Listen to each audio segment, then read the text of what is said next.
I came home from work to an empty apartment. My family stole everything I own. I, 24 male, came home from work expecting a normal evening. But when I opened my apartment door, something immediately felt off in a way I couldn't explain at first. Nothing looked broken or forced, and if someone else had walked in behind me, they probably wouldn't have noticed anything unusual. But I noticed immediately that the space didn't feel like mine anymore. My shoes weren't by the door where I always left them. My jacket wasn't on the chair. The small clutter that naturally builds up in a lived-in apartment over time was gone. Not cleaned in a satisfying way, but removed in a way that felt intentional. At first, I stood there trying to rationalize it. I thought maybe I had cleaned earlier and forgotten because I was exhausted from work. I actually went through my memory trying to anchor anything normal to what I was seeing. But as I moved further inside, more inconsistencies showed up. My kitchen counter was unusually empty. Things I always left there, like keys, chargers, small electronics, and random daily use items, were gone. My bathroom shelf had been partially cleared. Even small objects I used constantly weren't where they should be. That's when the feeling shifted from confusion to unease. I walked into my bedroom and stopped completely. My bed wasn't just unmade, it was stripped. My drawers were open. A large portion of my clothes were missing.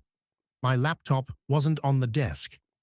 Several personal items I didn't even think about day to day were gone too. Nothing looked damaged or chaotic. It didn't look like theft. It looked like someone had gone through everything carefully and selectively removed parts of my life. I checked the rest of the apartment immediately after that. No forced entry, no broken locks, nothing out of place, in a messy sense.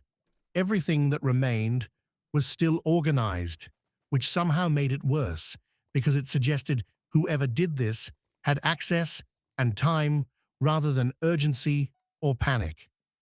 I stood there just breathing, feeling like a stranger in my own home. The silence of the apartment feeling loud and heavy. I started pacing, looking for anything, a note, a clue, a sign of who could have done this. But the place was just empty, stripped of the soul and the mess that makes a place a home. I tried calling my mum right away. No answer. I called my dad. No answer. I sent messages asking what was going on. No replies. I sat on the floor where my rug used to be, and I felt a pit form in my stomach. Why would they do this? I kept trying to convince myself it was a mistake, maybe a landlord issue, but I knew the landlord wouldn't touch my clothes or my laptop. At that point, I started going through every possible explanation I could think of. Maintenance issue? No. Miscommunication? No. Break-in? That didn't fit because nothing valuable like electronics or cash had been taken. Prank? That didn't fit either because of the level of coordination and selectivity. Everything pointed toward intention, but I couldn't understand the purpose. I felt violated, not by a thief, but by the people who were supposed to be my family. The air felt thin, and I kept checking my phone, hoping for a ping, a vibration, something to explain the void in my living room. About an hour later, I got a text from my older brother Evan, 29 male. It said, "Check the storage unit." No explanation beyond that. It was so casual, so detached, that it made my blood boil. We had a family storage unit we used for old furniture and things that didn't fit in our homes. I hadn't been there in months, but at that point, I had no better lead. So I drove there. The drive was slow because my mind kept looping through scenarios, trying to make sense of what I had seen. Every explanation I came up with either made no sense or required someone else to have made a decision about my life without informing me. That idea kept sticking, but I kept rejecting it because it felt too irrational. How could they just walk into my place and decide to move me? I gripped the steering wheel so hard, my knuckles turned white. I was fuming, but also scared. Scared because this felt like a level of control I didn't know they were capable of. When I arrived at the storage facility, the lock on the unit was already open.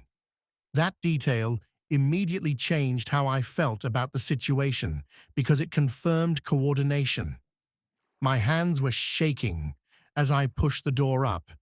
It scraped loudly against the concrete, the sound echoing in the hallway. Inside were boxes stacked neatly with my name written on them. My clothes were folded inside. My laptop was in a padded bag. My documents were in folders. Personal belongings were sorted and organized in a way that showed planning rather than chaos. Nothing looked rushed or random. It looked like a complete relocation of my belongings. I walked through the small rows of boxes, seeing my life laid out in cardboard and plastic. It felt like I was visiting a museum of myself, a life that had been packed away while I was busy just trying to survive my week. There was no note, no explanation, just everything I owned organized and stored. I stood there for a long time trying to process it. It didn't feel like theft because my things were still there. It didn't feel like normal storage because I hadn't agreed to it. It felt like someone had removed my life from my apartment and placed it somewhere else while I was at work. I felt small, like a kid who had been put in a timeout, despite being 24 years old and fully independent. Eventually, I called my brother. He picked up immediately. He sounded calm, like this wasn't an unresolved issue in his mind. He was talking about his day like he hadn't just upended my entire world. Before I could fully explain what I was seeing, he told me I wasn't supposed to be at the apartment and that I should stay with a friend for a while. I asked him what he meant. My voice was shaky, cracking under the weight of the anger I was trying to suppress. He said my parents thought I had gotten too comfortable and needed a reset. I told him my belongings had been removed from my apartment. I told him this wasn't okay, that it was my home. He didn't deny it. He said it was temporary. He said it with such ease that it made me feel like I was the crazy one for being upset. I asked why nobody told me beforehand. I was practically yelling now, the echoes in the storage facility making me sound even more unhinged. He said because I would have argued and delayed it. That answer stuck because it wasn't about urgency. It was about expectation. They had assumed my reaction and acted around it. They hadn't even given me the dignity of a conversation. They just went ahead and did it, treating me like an object to be moved, rather than a person with autonomy. I asked how I was supposed to live. I was thinking about my job, my bills, my commute, all the things that now felt impossible. He said it was temporary and I should stay with friends or figure something out. He was so dismissive, like I was just a minor inconvenience in their grand plan. No timeline, no structure, no plan, just temporary. I tried calling my parents again, and my mom finally answered. She didn't even say hello, just picked up with a heavy sigh. She sounded tired, like she had already gone through the conversation in her head. She sounded like a martyr, like she was the one being inconvenienced. She told me I had been coasting and needed motivation. She said I wasn't being kicked out, just repositioned, so I would take responsibility more seriously. Repositioned. Like a piece of furniture, they were moving from one room to another to see if it looked better.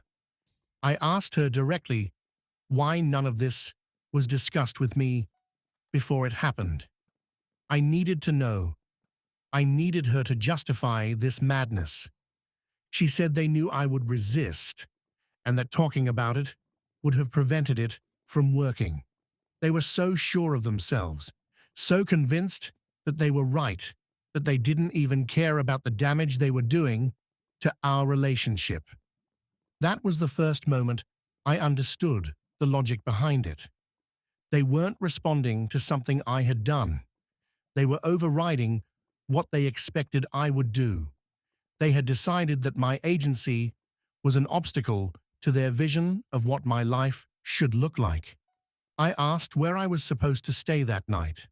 I was feeling desperate, feeling the reality of having nowhere to go. She said I could stay with friends or figure something out temporarily. Her voice was cold, devoid of the motherly warmth I was so desperately reaching for. No clarity beyond that.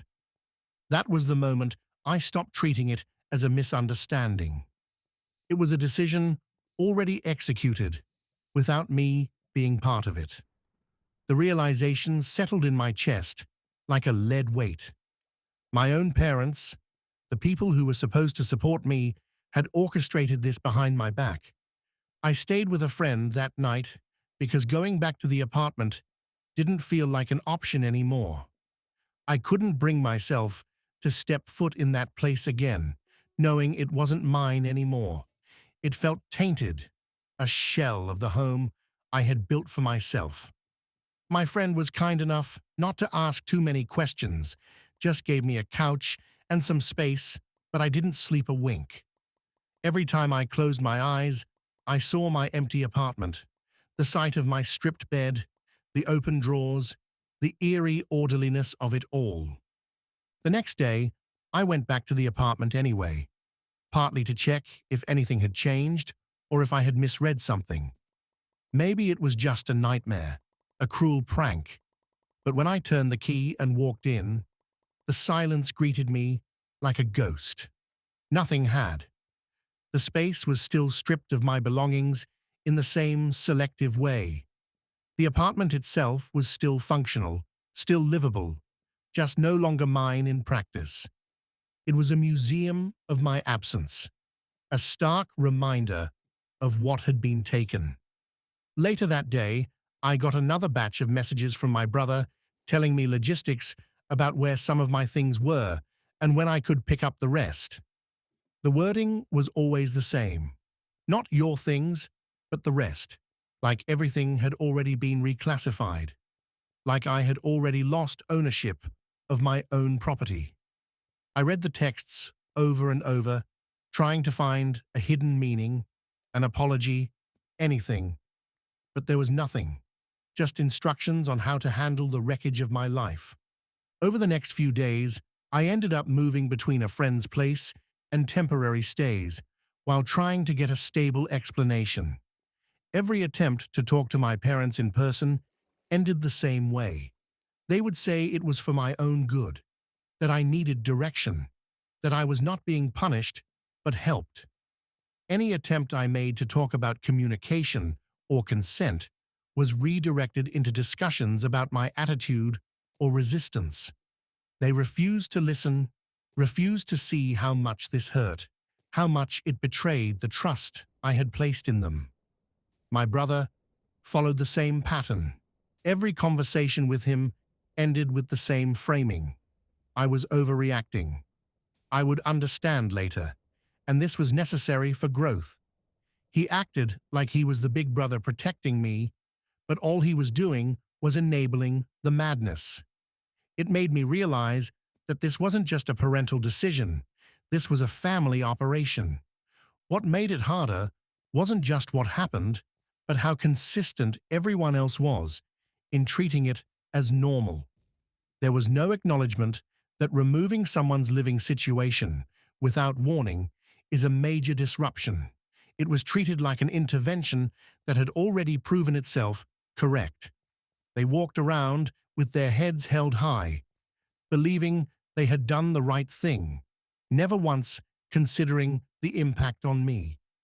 Over the following week, more of my belongings were returned in phases, not all at once, not clearly documented. Some items were dropped off, some were missing, some were described as being kept safe or stored until things settled. I never got a full list of what had been moved or why certain things were separated. It was a slow, agonizing process of reclaiming my life, piece by piece, and every item I got back felt like a hollow victory. I tried multiple times to get a clear explanation of who made the decision and when. The answer never changed.